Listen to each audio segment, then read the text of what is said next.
మహబూబాబాద్ జిల్లా కేంద్రంలో విలేకరుల సమావేశంలో ఎల్హెచ్పీఎస్ రాష్ట్ర అధ్యక్షులు గూగులతో భీమా నాయక్ భూ బాధితుడు పరకాల రాజేశ్వరరెడ్డి ఇరువురు మాట్లాడుతూ సర్వే నంబర్ 551లో 30 ఎకరాలు, సర్వే నంబర్ 107లో 1.34 గుంటల ప్రభుత్వ భూమిని, ప్రైవేట్ భూమి సర్వే నంబర్ 106లో 249 గజాలు, 161లో 585 చదరపు గజాల భూమిని ఆక్రమించారని, బాధితుడితో కలిసి అన్ని సంఘాలను కలుపుకుని దశల వారీగా నిరాహార దీక్షలు చేపడతామని అన్నారు.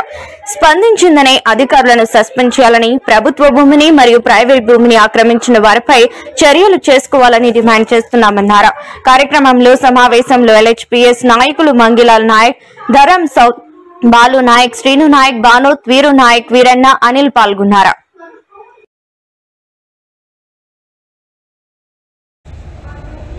ప్రియమైన తెలంగాణ రాష్ట్ర ముఖ్యమంత్రి రేవంత్ రెడ్డి గారికి, అదేవిధంగా తెలంగాణ రాష్ట్ర రెవెన్యూ మంత్రి పొంగిలేటి శ్రీనివాసరెడ్డి గారికి మా లంబాడి హక్కుల పోరాట సంఘం విన్నవించుకుంటున్నాం.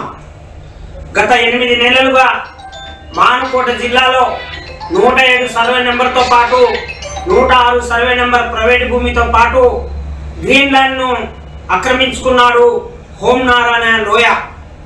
హోంనారాయణ లోయపై జిల్లా కలెక్టర్ గారికి, ఆర్డీఓ గారికి, తహసీల్దార్ గారికి, రాష్ట్ర ఆఫీసర్లకు ఎన్నిసార్లు చర్యలు తీసుకోమన్నా కూడా చర్యలు తీసుకోవట్లేరు. ఇక్కడ రాజకీయ నాయకుల అండదండతో కోట్ల విలువ చేసే భూములను, ప్రభుత్వ భూములను ఆక్రమించుకుంటున్నారు. జానేడు జాగ కోసం పేదలంతా గుడిసెలు కట్టుకుంటామంటే ఆ గుడిసెలపై వేలాది మంది పోలీసులను తీసుకుపోయి మొత్తం గుడిసెలను తొలగిస్తున్నారు. కానీ హోంనారాయణ లోయ ఆక్రమించుకున్న భూమిని, నడి సెంటర్లో గుండెకాయ లాంటి భూమిని, కోట్ల విలువ చేసే భూమిని ఆక్రమించుకున్న వల్ల అనుమతి లేకుండా సెంటర్లు వేసుకొని నెలకు లక్ష, దాదాపు ₹1 ఆదాయం పొందుతా ఉన్నాడు. వీటిని చర్యలు తీసుకోవాలని ఎన్నిసార్లు విన్నవించినా పట్టించుకోవట్లేరు. దయచేసి మీరు ఇప్పటికైనా వీటిపై చట్టపరమైన చర్యలు తీసుకొని ఆ భూమిని గుంజుకోవాలని మా లంబాడి హక్కుల పోరాట సంఘం గత కొన్ని నెలలుగా ఉద్యమాలు చేస్తూ ఉంది, ధర్నాలు చేస్తూ ఉన్నారు, రాస్తారోకోలు చేస్తూ ఉన్నారు. మొన్న గత ఎన్నికల్లో గత 10 సంవత్సరాలు ఈయన టీఆర్ఎస్ ప్రభుత్వం అధికారుల అండదండలతో, మాజీ ఎమ్మెల్యేలతో ఉన్నాడు. ఎన్నికలు జరిగిన రాత్రి పూట వరకు కూడా టీఆర్ఎస్ లో ఉన్నాడు. టీఆర్ఎస్ కంటే ముందు టీడీపీలో ఉన్నాడు, టీడీపీ కంటే ముందు కాంగ్రెస్ లో ఉన్నాడు.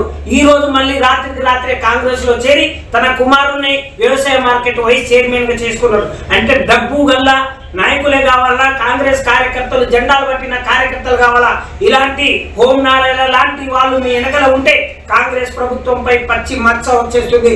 కాబట్టి దయచేసి తక్షణమే ఇక్కడ జిల్లా కలెక్టర్ గారు, ఇక్కడ రెవెన్యూ అధికారులు 105 సర్వే నెంబర్ పచ్చి ఒరిజినల్ 105 సర్వే నెంబర్ ప్రభుత్వ భూమి అని చూపిస్తుంది. హైకోర్టు జడ్జి కూడా ఈ భూమి గత మీరు 100 సంవత్సరాల నుంచి ప్రభుత్వ భూమి ఉంది, మీరు ఎందుకు ఎక్కించుకోలేదని కూడా ప్రశ్నించింది. మేము త్వరలోనే రేపు 13వ తారీఖు అందులో ఇంక్లూడ్ అవుతున్నాం. అదేవిధంగా 14వ తారీఖు నాడు ఈ జిల్లాలో ఉన్న కుల సంఘాలు, ప్రజా సంఘాలు, దళిత సంఘాలను కలుపుకొని పెద్ద ఎత్తున రౌండ్ టేబుల్ సమావేశం కూడా నిర్వహిస్తాం. దానికంటే ముందే ఈ కలెక్టర్ గారిని వెంటనే మీరు వార్నింగ్ ఇచ్చి, ఈ రెవెన్యూ అధికారులను వార్నింగ్ ఇచ్చి ఆ భూమి అది ప్రభుత్వ భూమి కాదా మీరు సర్వేకు పంపించి వెంటనే ఇతనిపై, హోంనారాయణపై ఇన్ని సంవత్సరాలుగా మొత్తం ప్రజల్ని బ్లాక్ మెయిల్ చేస్తూ, అధికారులను బ్లాక్ మెయిల్ చేస్తూ మొత్తం దందా చేస్తున్న ఈ హోంనారాయణను వెంటనే అరెస్ట్ చేసి అతనిపై క్రిమినల్ కేసుతో పాటు రౌడీ షీటర్ ఓపెన్ చేయాలని మా లంబాడి హక్కుల పోరాట సంఘం డిమాండ్ చేస్తుంది.